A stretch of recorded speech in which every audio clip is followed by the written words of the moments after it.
removed. And then these basement windows, which will again be discussed a little later in terms of alterations to the from the proposal. So this image shows the site plan for the proposed building. The application now includes demolition of the rear, so the west wall of the building, as well as the interior. So the interior of the building was originally proposed to be retained, and then the new building was going to be integrated into it. The applicant is now proposing basically demolition of the entire building with the exception of the north facade, the east facade, and the south facade. So demolition of the interior and the rear. The remainder of the plan is essentially the same in terms of what was proposed under the zoning amendment, which is a 6-story podium with a tower above.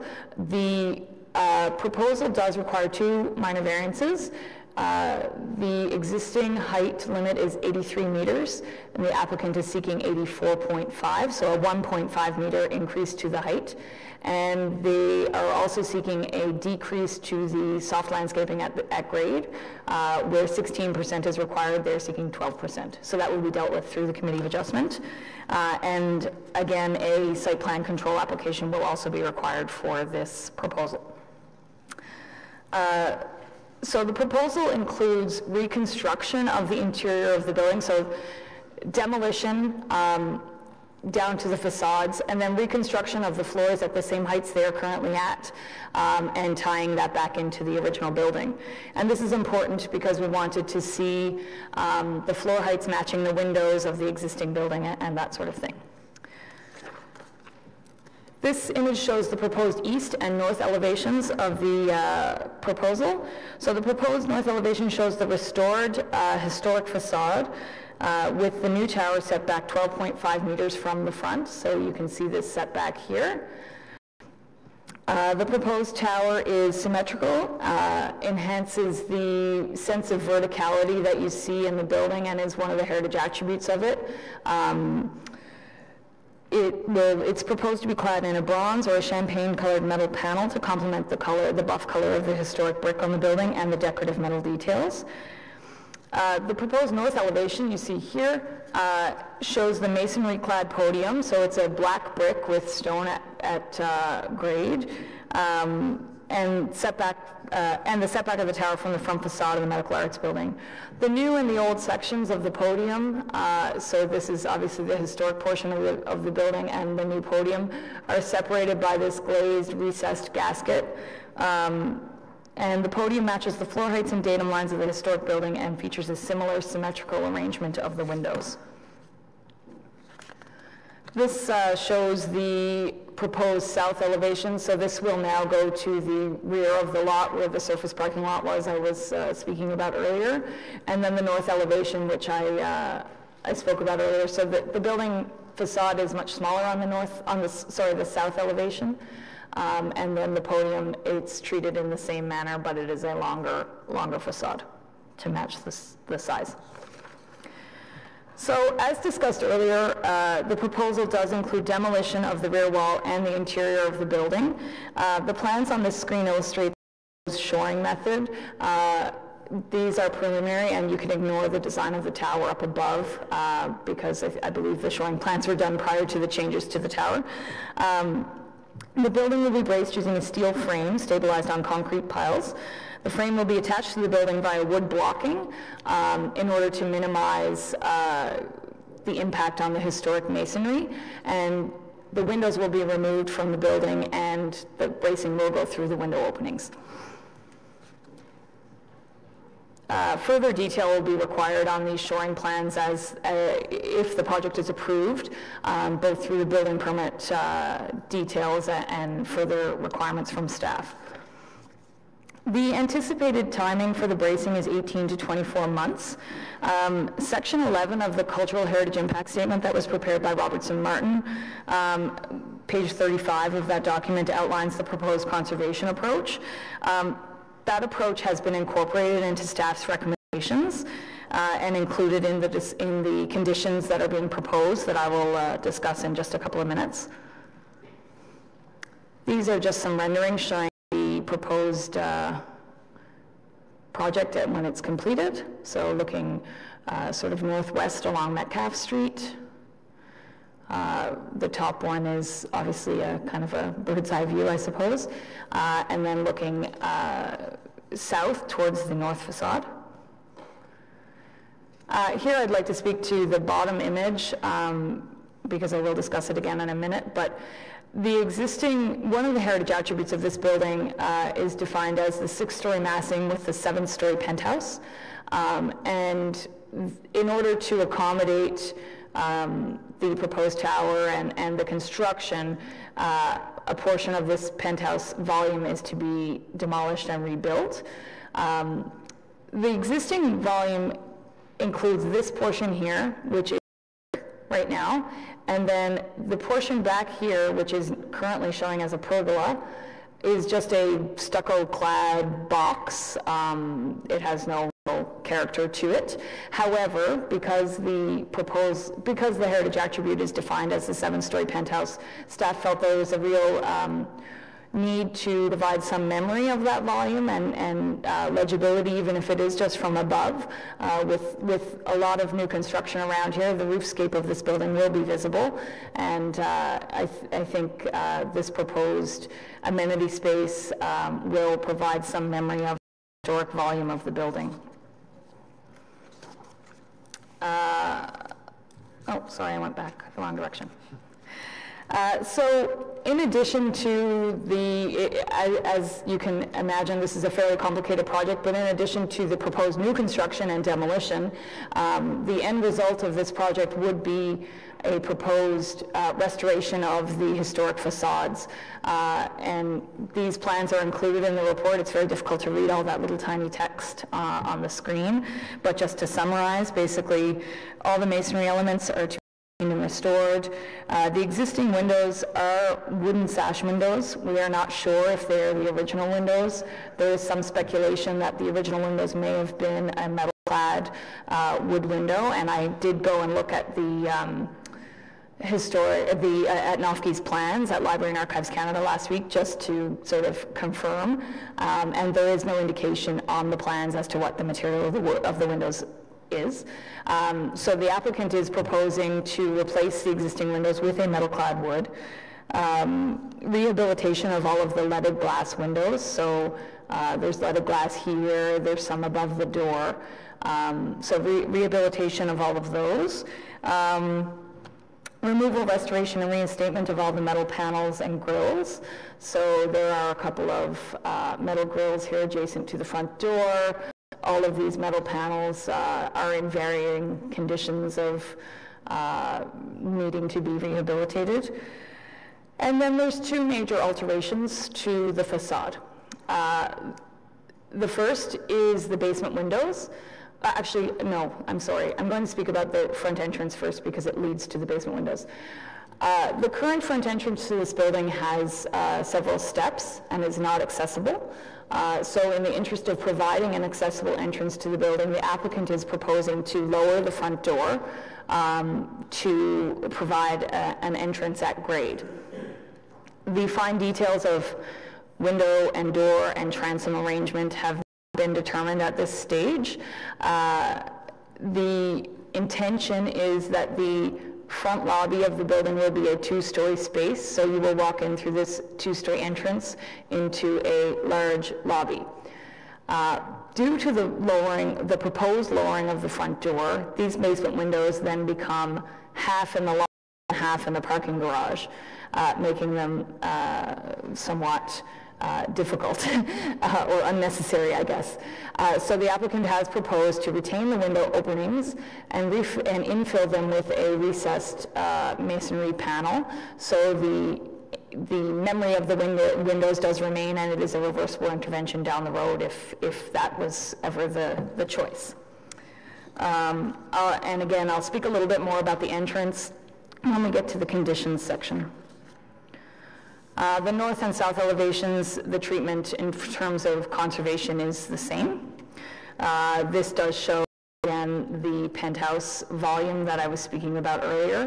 So where this is currently a stucco-clad box, will now be an open amenity space on the roof.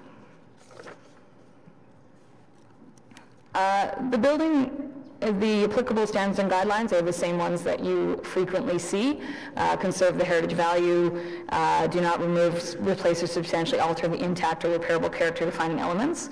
So as I mentioned, the heritage value of this building is, one, its design as an architectural building, its associative value as a purpose-built medical arts building, and its context as a landmark in Centertown. So the proposed intervention, while significant, staff do believe that it does protect the heritage value of the building. The demolition that is proposed does not actually impact any of the heritage attributes, as the rear wall is not considered to be an attribute, and the interior of the building is not included in the designation. Fully recognizing that facade retention is not considered best practice in heritage conservation, and that's been acknowledged in the staff report, the facade is being incorporated in a meaningful way. The new structure will match the old. The podium will align with the datum lines and height of the existing building. The wall is tall, but the setback from the front facade will allow the original volume to remain legible. Just quickly, these are the guidelines that are applicable. So the use of the podium and the setback from the primary facade. The new addition is contemporary in style and can be easily distinguished between new from old. And then the elements of the proposed tower have clearly been inspired by the character of the medical arts building, as I discussed earlier. Number 18 is about accessibility, and this is important when it comes to the front entrance. Staff at this point feel that the front entrance is an important heritage attribute of the building. That being said, the provision of an accessible entrance is equally important, and there has to be a way of incorporating both. And because of that, it is our assertion that the proposed alterations to the front entrance need further consideration. So from a consultation perspective, the ward councillor is aware of the report. She's here, obviously. The Energy Association was notified. We did not receive any comments. Heritage Ottawa was notified. Its comments are included in the report, and staff feel that they have addressed many of the comments through the conditions, and neighbors within 30 meters are notified. And no comments were received. So the recommendations are to approve the application subject to the conditions, and then the normal requirements that we put in about delegated authority and expiry dates. And I'm just going to quickly run through these conditions. So the first is removal of the proposed entrance canopy and the proposed window awnings. The proposed window awnings obscure the metal panels that are a heritage attribute of the building, and staff do not feel that they are an appropriate intervention. So we are recommending removal of those.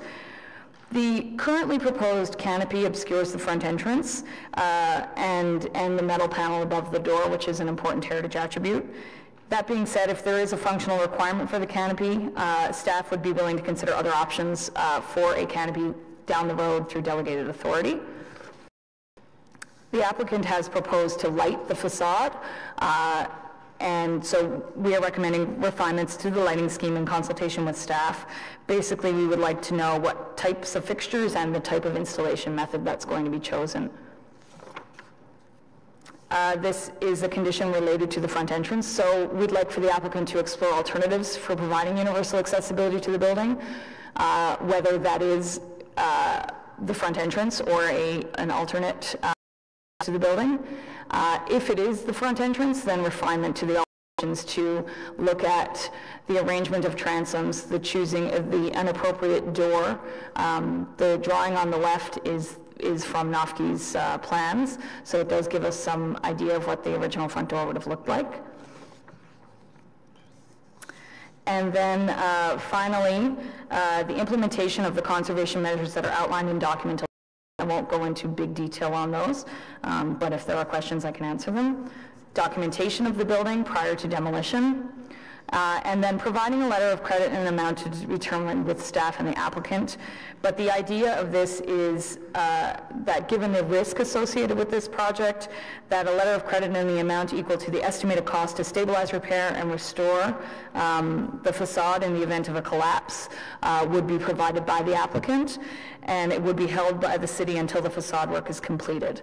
And that concludes my lengthy presentation. I apologize. It's a fairly complicated project. I'm happy to answer questions.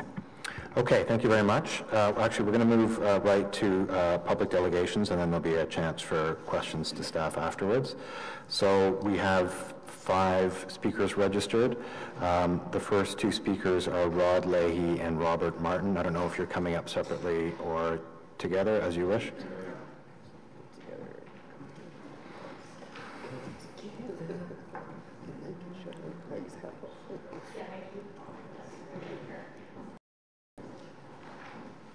How many speakers? 5. But 2 of these guys. I think they're all in favor. I don't know.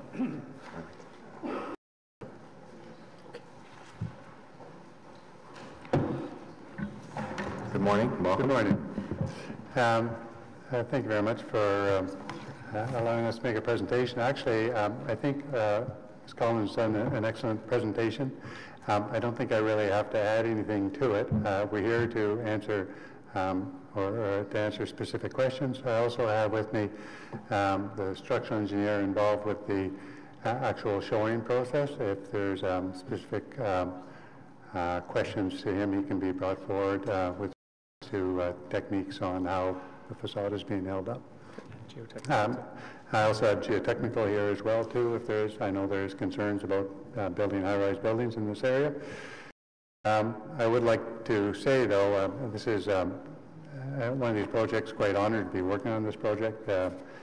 Facade is probably one of the most important heritage buildings in Centretown, in the city of Ottawa actually. And I think our approach has been quite respectful of the building. Working with Ms. Collins during the rezoning process a number of years ago, we were making sure that the envelope that we knew that somebody would be taking this forward into development would protect the heritage building. And then we were lucky enough to get that task with a different owner. So looking forward to moving forward with this project. Thank you. Okay, are there any questions to the architect? Yes, Councillor McKenna. Thank you, Chair. Just following up on the presentation and some of the discussions we've had, I guess when you look at that, the pictures of the shoring, they're quite, they're really shocking, really.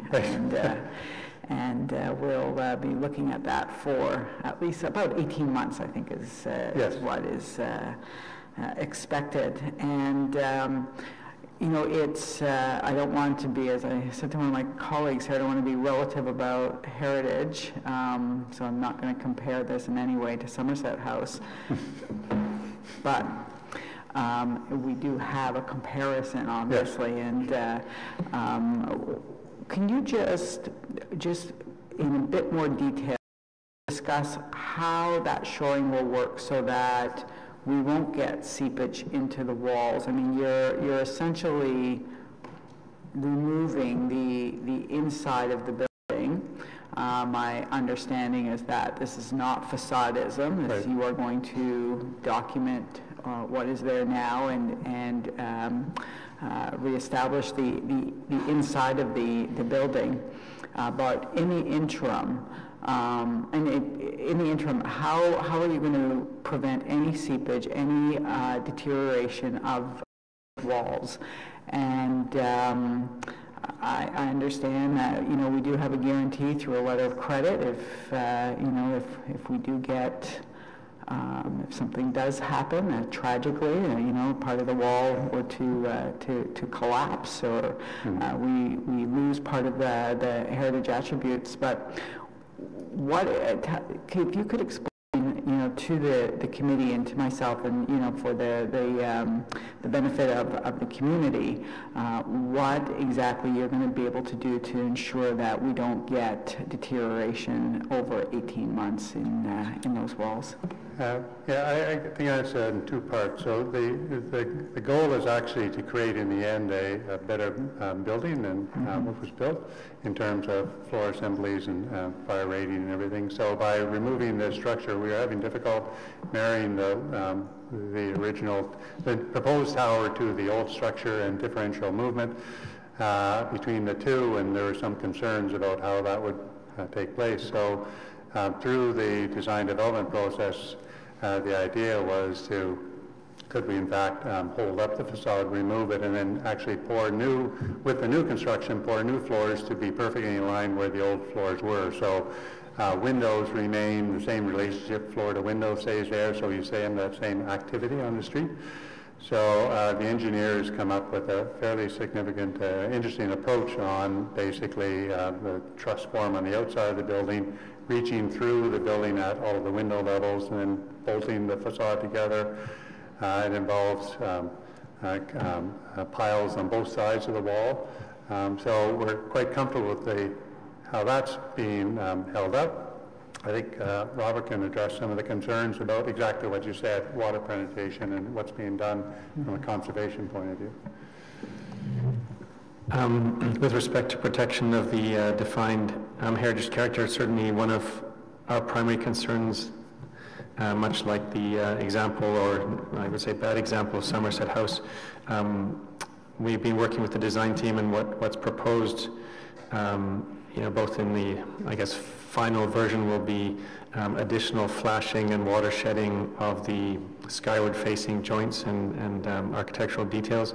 But in the interim, during those 18 or 20 months, the matrix or frame that will hold the building up, we have advised that there actually be almost a full roof that goes over the top of the exposed masonry. So while it's in its most vulnerable state, before it's connected to the new building, that there actually be this continuous protection and actually sheds water either side of the walls. So we're, I guess, working with the design team to really remove any possibility of water dribbling down the face of these masonry elements. And it's my understanding that to date, the tallest building that has seen this type of work, this type of shoring, is what, 5-6 stories? There's the largest one that I know about is currently, you can see it in Toronto, down on, I think, Blue Jay Way and King Street West. It's a 5-story building, similar time period. It's been held for quite some time now. I think it's been there at least a couple of years, held in place, and they've excavated right beside it. There are examples of smaller buildings doing this. So the system does work. This will be interesting, I think. As I say, we haven't filed for the shoring yet. There's still some issues being resolved right now. The application should be made over the next week, in hopes that after the initial approval process through the fall and winter, through the fall, that we can start doing this work and prep for spring construction start. The site plan has been applied for, and the minor variance that we're speaking to is basically it's a result when they set the height of the 27-story height limit in this area. They were thinking of the sort of the standard 4-meter ground floor and then 3-meter floors all the way up. But in those first 6 floors, they actually have 11-foot floor to floor, slightly higher, and so what we're asking for is to recapture that 5 feet lost through the building. So that's the reason we're still sticking to the 27 stories. It's just really just adding that additional height to make sure our lines of the podium line up with the line of the original, as opposed to slipping something in with an offset. And just a last question, although this is not a heritage element, it was one of the points that led me to not support the original application was the hotel use. Yeah. In the application that came, I guess, 3 years ago, 3 and a bit years ago. My understanding is that use is no longer being contemplated. Is that correct? That's correct. It was anticipated when the zoning was going through. There was an interested purchaser who had the idea of running it, and that actually deal sort of never came to a conclusion, and the JATCO, the group from Montreal who was doing the development, are looking at this purely as a rental building. Okay. It's just a rental building, Yeah. yes. So good news. I don't get the 200,000 off the holding provision, but we get a better use in that part of the downtown. So thank you. There was a question on this side. Member Smollett. Thank you. I support the project. I think it's great. I'm looking forward to going ahead. The one thing I think is very important, the original architectural design of the building is really focused on that front entranceway. And therefore, I think putting the canopy in, or whatever you want to call it, would be, I certainly support staff's comments that I just think it would be inappropriate and that you would lose that really important architectural feature.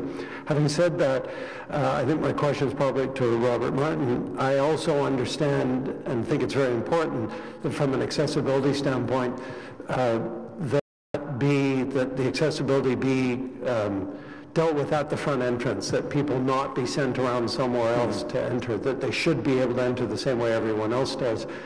And therefore, my question to Robert is, do you feel that can be properly done, respecting Nofke's original design intentions? Because I think that whole thing is really important. I agree with your comment of the primary focus of this main entrance, and we feel very strongly that accessibility solutions shouldn't relegate someone to a side or other entrance, that we need to find solutions at a primary entrance. So to the question at hand, I'm very confident that we can detail this front entrance in a way that maintains the, if you like, datum lines and proportion of the existing entrance. There's a sort of quite a generous reveal at this entrance, and some of the discussions we've had with Rod's team have been to just an extra sort of rib in these sort of flutes and masonry reveals that would actually demarcate that original entry level. So I would say it's a work in progress, and with staff I think we can come up with something that honors the original design intent. Member Quinn. Thank you, Mr. Chair. I too, I'm planning on supporting this recommendation. I think it's a fantastic to see this building, some effort being made to really secure a future for this building. All the reasons, but I will, just to support what Member Smallwood said about the importance of that front entrance, the questionable use of a canopy, and certainly those awnings. I don't even know if we need a motion on those, but yeah. But my question is just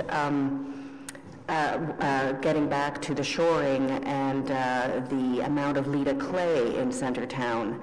And is your team anticipating dealing with the possibility of encountering that as part of the process? Well, the shoring actually will go right down to bedrock. So it basically, the piles go right down to refusal.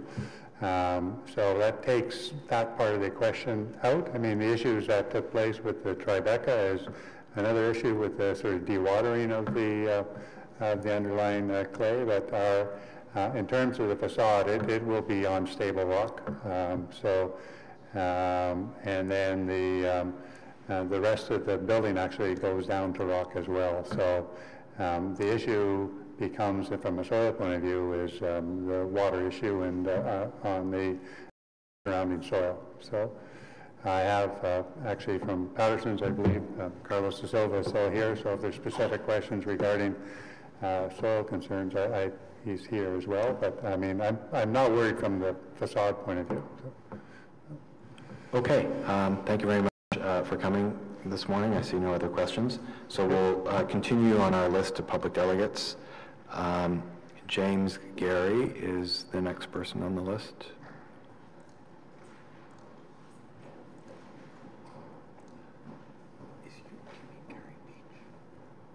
Sorry, James Gary Beach. My apologies.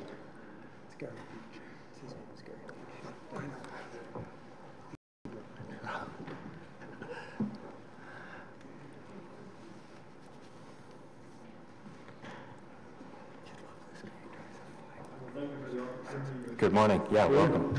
Thank you. Thank you for the opportunity to speak here.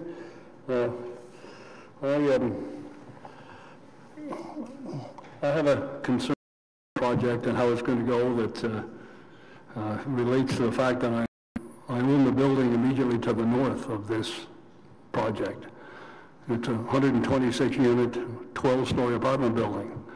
It was built in 1960, and it's built on a concrete raft that's 2 stories deep. This whole area of Centertown is basically a clay soil, Boston blue, Lita-type clay that extends down to the bedrock. And buildings that were built in the past had a challenge to build a foundation that would work in such soil.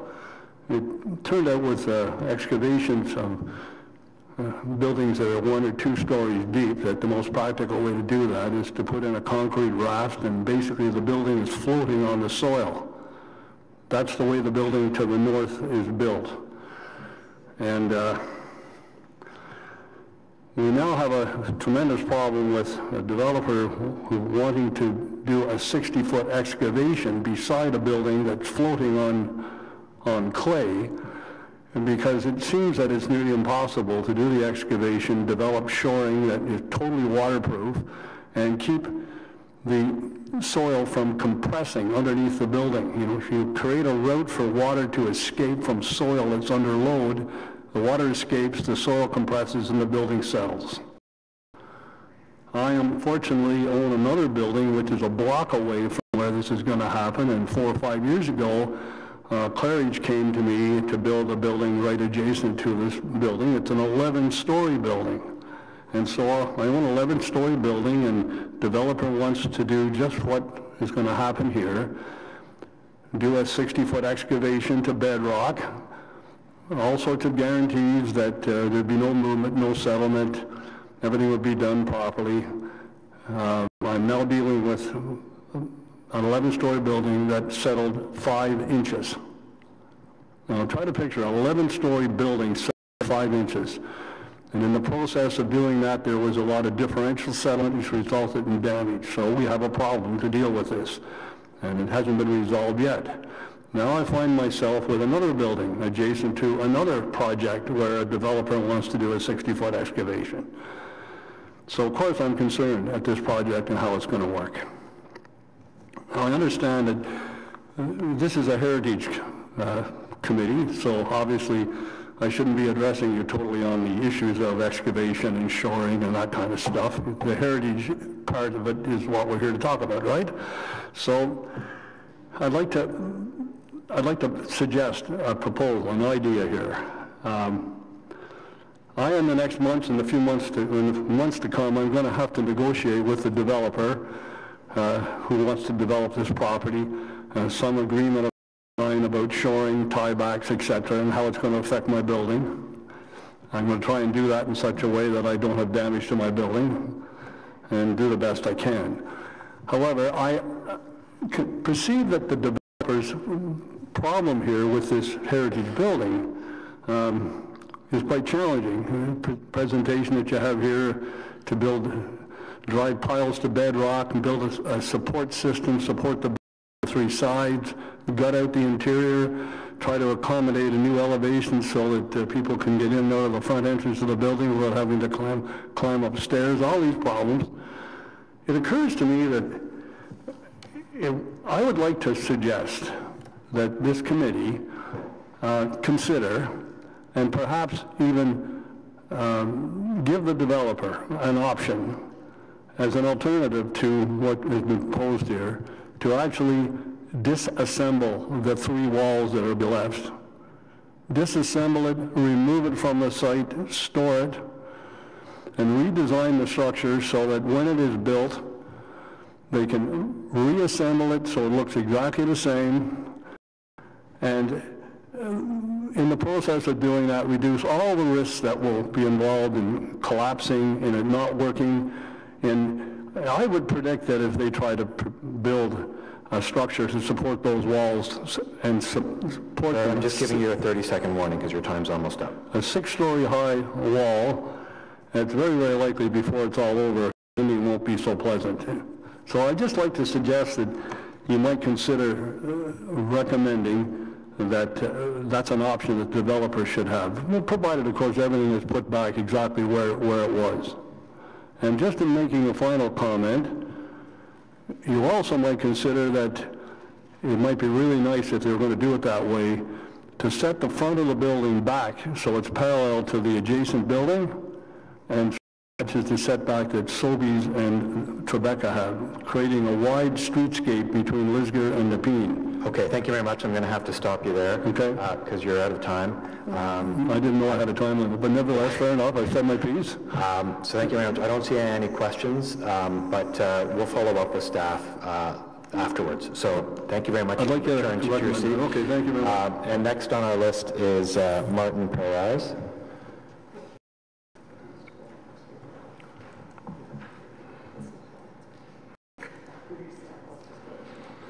Good morning and welcome, and you two have 5 minutes to speak.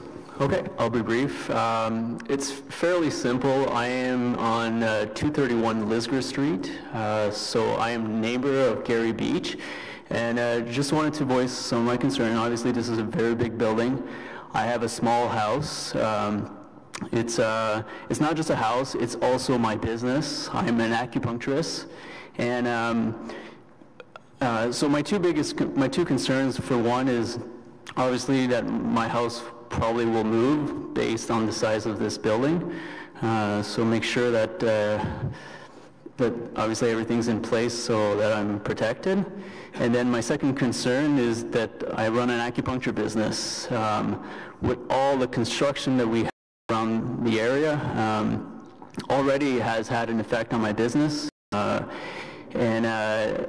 Because of noise, you can imagine people going to get acupuncture.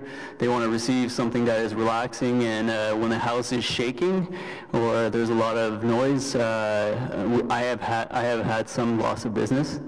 So I understand there are bylaws, I understand for noise, but the fact that now it'll be so close to our house, I'm concerned. So I just wanted to voice my concern. I have nothing wrong with this building being built. I'm happy that they're going to keep the integrity, and I realize this is more about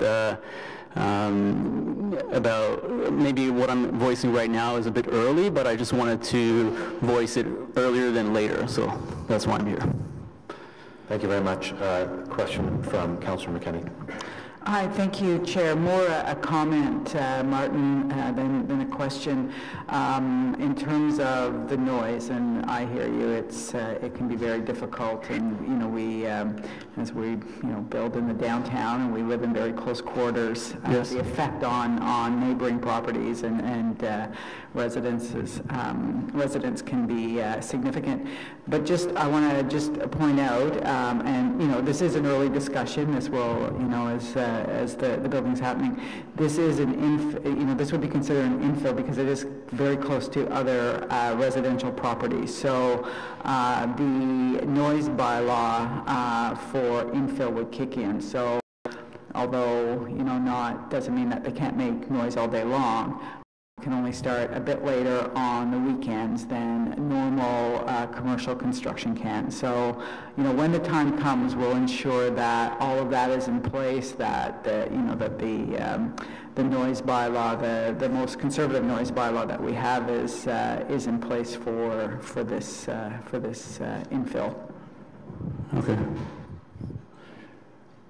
Okay. Seeing no other questions, thank you very much for coming out this morning. Okay. So the last speaker on our list is David Fleming.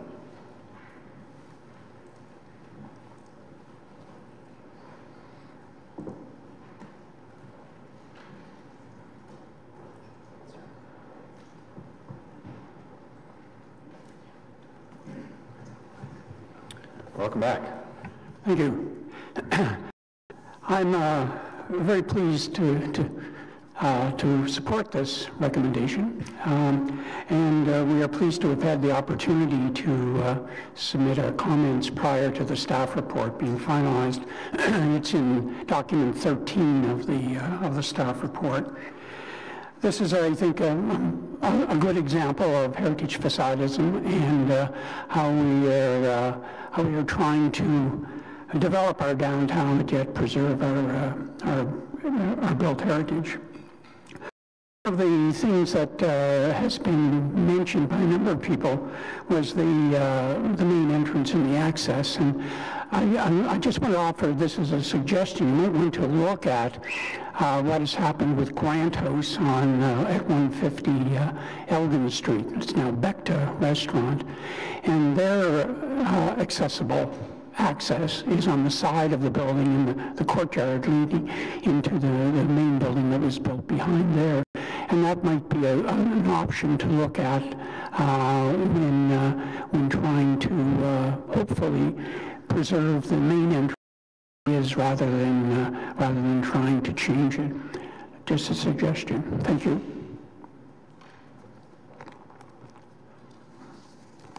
Thank you for that suggestion. Any questions from members of the committee? I see none. Thank you very much for coming out a second time on this item. Maybe I'll just kick off the questions to staff. Although not a heritage item, a couple of the public delegations expressed concerns related to construction and settling and so on.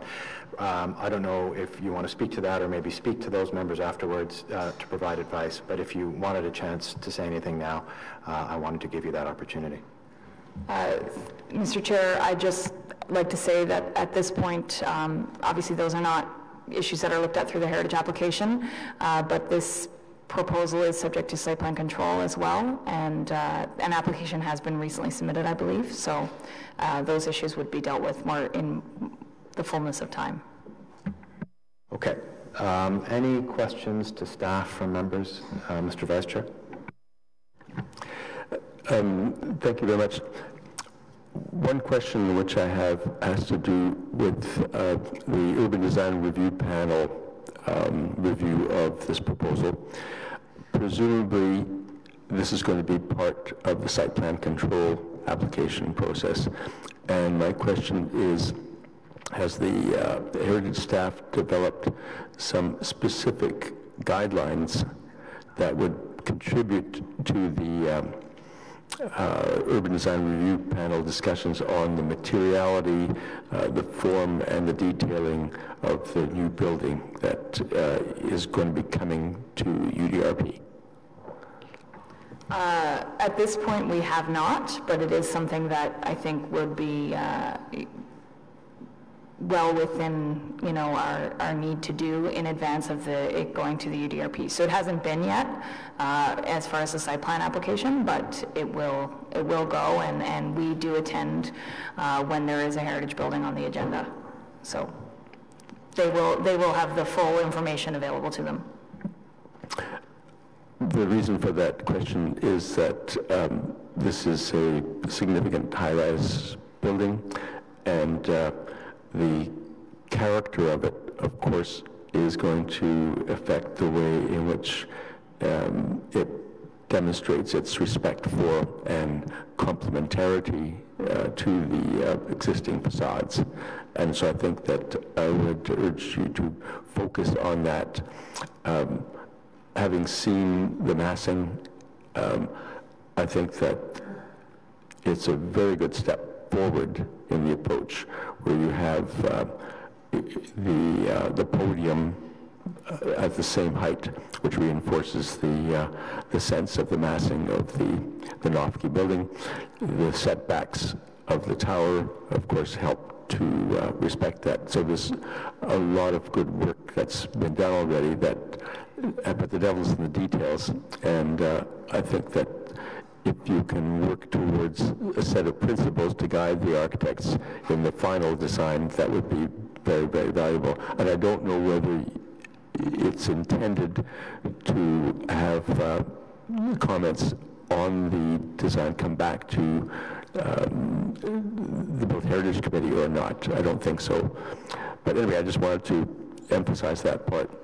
And the other thing, if I could, Mr. Chair, just take the opportunity to thank Heritage Ottawa for their work in diligently looking at each application. We're beginning to take it for granted that their thoughtfulness will appear in front of us, but I think that they ought to be congratulated for the volunteer work that they do to make their views known to the Built Heritage Committee before we make our decision. On the application, I'm just going to say that I support it. I think that one thing which I would like to remind ourselves publicly on record here is that the pejorative word facadism is one that gets thrown around a lot as a way of rejecting a proposal. This is facadism, but it is a very good example of it. And I think that the approach that is being taken to demolish the building behind and have the floor levels equal to what the floor levels were in the building is a very, very important big move to removing the kind of conflicts that you have in the enjoyment of the exterior facades and the use of it. So having said that, I'll be supporting the application. Okay, thank you. Any other questions or comments to staff? Seeing none, thanks again to staff and the applicant for coming out this morning. Is the recommendation carried? Carried. Great. Thank you. Okay, so turning to other issues, no in-camera items, no notices of motion, no inquiries. So under other business, I mentioned at the start of the meeting, the Vice Chair is going to move a motion to allow us to hear a staff update on Somerset House. Mr. Vice Chair? Yes, I'm pleased to move that the Built Heritage Subcommittee suspend the rules of procedure to receive an oral update with respect to Somerset House. Okay, is that carried? Carried. Okay, Mr. Curry, over to you. Thank you, Chair, and thank you, Vice Chair, for adding this onto today's agenda. I do apologize for the tardiness of this item. However, I did have a meeting late last week with the owner of Somerset House and his agents, and information came to light that I felt I should be sharing with all members of committee. As committee recalls, last year Council issued in May 2017 approval for an addition to Somerset House. That heritage permit was issued, and that permit has a 2-year expiry in 2019 unless otherwise extended by Council. Since that time, we've been working very closely with the architect, engineer, and building code officials to prepare permit documents all throughout 2018. We also received monthly engineering reports as well. It came to light in our meeting last week that I am unfortunately not optimistic that the owner of Somerset House will be continuing with this project. Staff, therefore, will be reviewing over the coming week enforcement options that will look to ensure that public safety continues to be assured, that the building is effectively sealed for the winter, and that heritage attributes of the building are restored. So I wanted to provide that update to you all today. It's unfortunate news, but news that I felt compelled to share, and we will see action in the coming week or two with our bylaw and building code colleagues. Thanks. Open to questions. Councillor McKinney. Thank you, Chair, and thank you for that update. I've never been optimistic that the owner of this building was serious about moving forward. I think we've seen, while I'm not going to hold him responsible for the last 11 years, but certainly over the last several years, a negligence to allow this building to deteriorate to a point where major parts of it have had to be removed. I asked the question today of another architect who will have a building exposed for 18 months, and I believe an owner who wants to restore a building properly and is committed to the heritage aspects of the heritage value of the building, and it can be done. And I don't think it's rocket science. I don't know how to do it myself, but I think that you have to go very far to understand that there are experts in how to preserve heritage, and heritage that is sitting empty at this point. So I've never been optimistic. I'm quite frustrated. I've been frustrated for, well, 11 years. I'm also a resident of the downtown. I go by Bank and Somerset daily.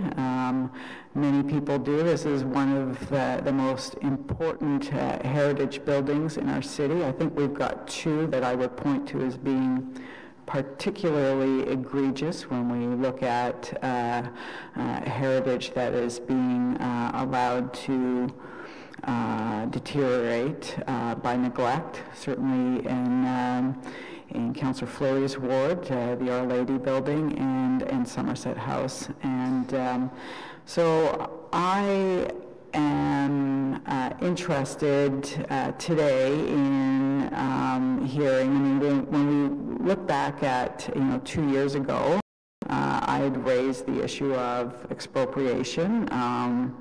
It was not something that folks felt comfortable doing at the time, and as a result, the mayor established a task force that at least has staff going out regularly and asking for reports. So I thank you for that. I know that it's only because of that we have today's update. So I want to ask specifically about the enforcement options. One of them is to ensure that this building is protected over the winter. I'm sure anybody listening today would be very concerned that we'll be here next spring with the story of another part of that wall coming down. So I want to know exactly what staff is going to compel the owner to do to ensure that this building is properly sealed, properly braced, so that this is not happening.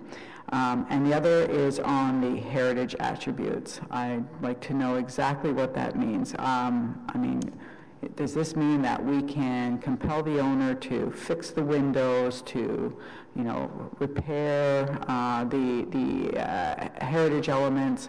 The building may still sit empty, but will it look like a properly preserved heritage building? So, Chair, I'll start my response to the councillor, and then I'll turn it over to Ms. Coots to follow up.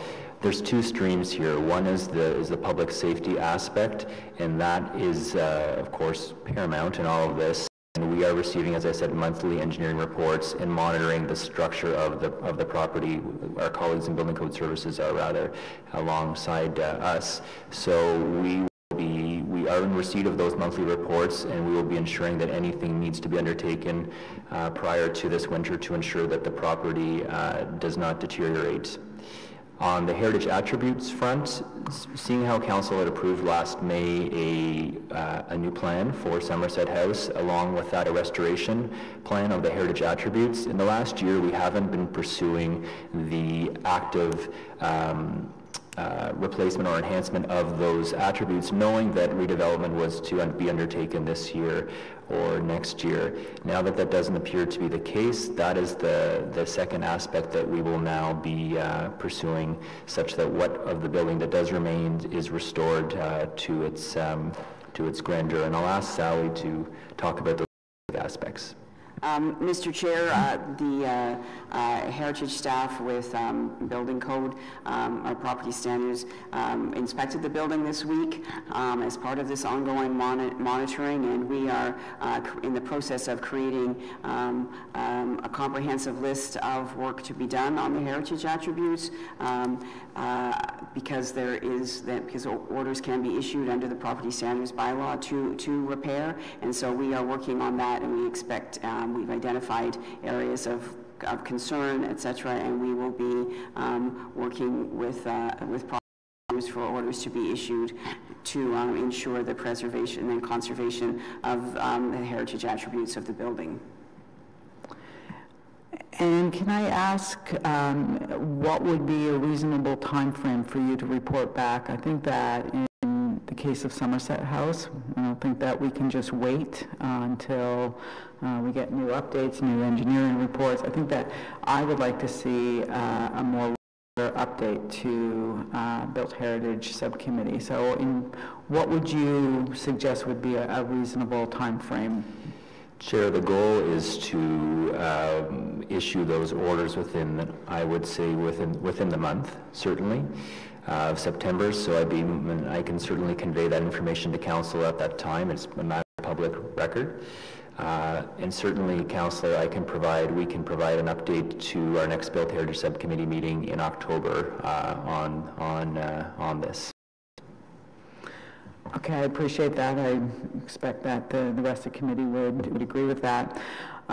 Just one last question. I do want to go back to expropriation, and we have one example in the city of a heritage property that was expropriated on King Edward.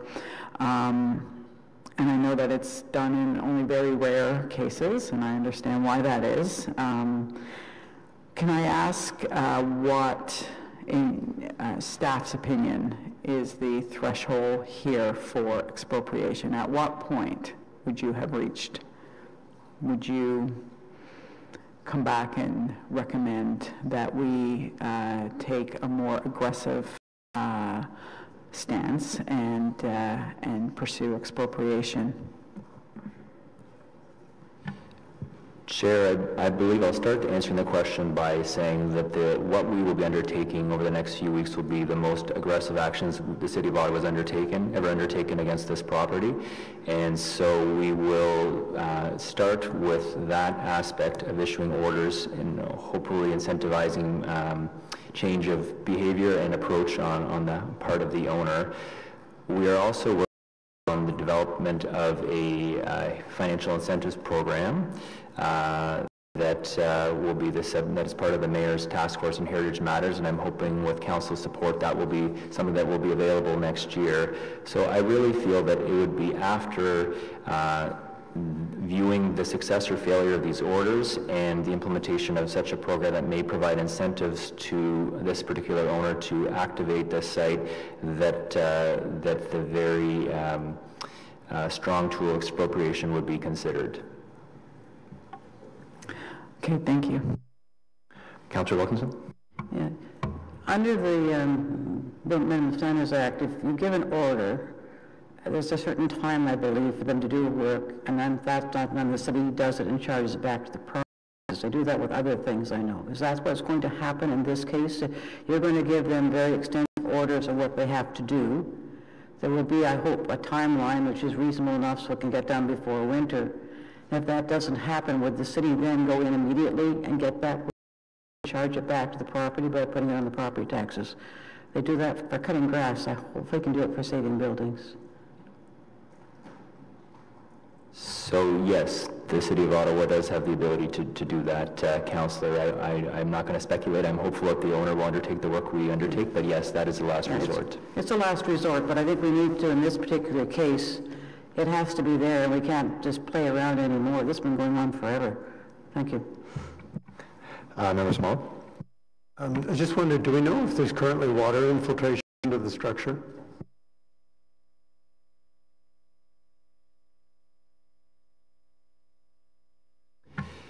Councillor, committee member, I don't believe that is the case. I would have to go back and speak to my building code colleagues, and I'll confirm that with you at October. Okay, thank you very much for the update, and I thought Councillor McKenney's direction was a good one. If you can plan on updating the committee at our next meeting, which I did want to address briefly before we adjourn. Right now, our scheduled next meeting is the 11th of October. A request from staff to push that up a little bit because there are some deadline issues that have come into play because we're only planning and council are only meeting once in the month of October. So we're looking at, right now, Thursday, the 4th of October, or Friday, the 5th of October. I'm sure the clerk will be in touch to make sure that we have availability of a majority of the members, but I did want to alert you to that now. So we won't be meeting on 11th of October. The 4th or 5th. So we'll get back to you on that, and with that, we're adjourned. Thank you.